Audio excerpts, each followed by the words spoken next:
In the opening months of 2026, the Russian military launched a massive spring offensive, blanketing the landscape with relentless artillery fire.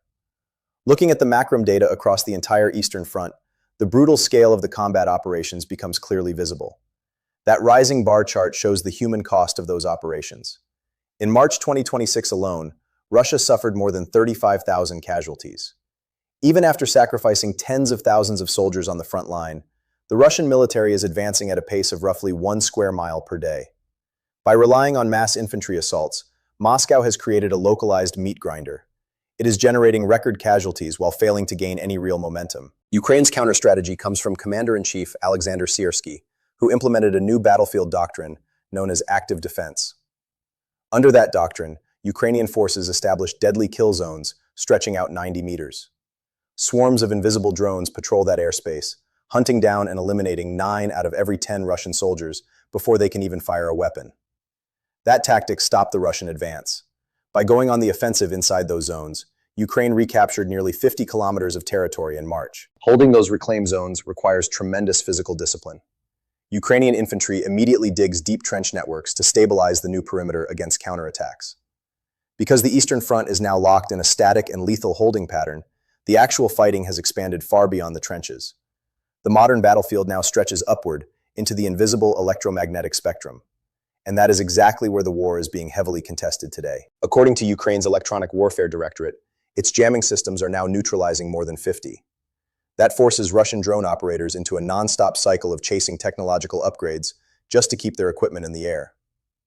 While Ukraine dissed the incoming enemy drones, Russia's main air defense systems are being redeployed to protect the rear. That Pantsir S-1 parked in a civilian urban center shows the strain on a network that is struggling to cover Russia's entire interior. By locally neutralizing Russian air superiority, Ukraine has gained the operational freedom to project its own air power deep into Russian territory.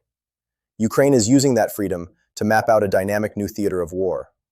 Long-range strike drones are bypassing the front line entirely and penetrating deep into Russia's interior, toward industrial hubs in Samara, Leningrad, and Krasnodar.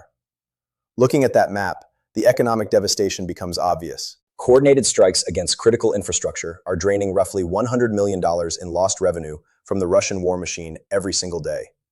These are not random attacks. Swarms of drones are systematically targeting massive refining units and vulnerable exhaust chimneys that support the Russian economy.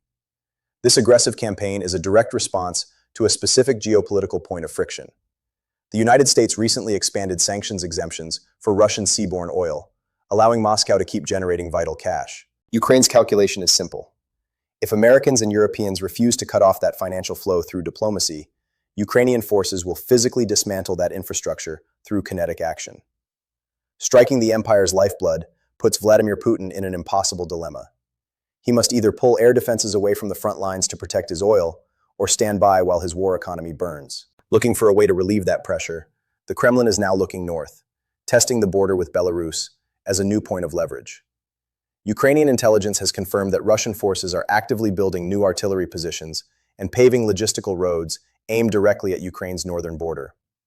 President Vladimir Zelensky warned that Moscow is trying to drag Minsk directly into the conflict to make up for Russia's manpower shortage. We are already seeing signs of capitulation. Belarusian leader Alexander Lukashenko has signed decrees calling up reserve officers, preparing citizens for military service. Back inside Russia, the panic is turning inward.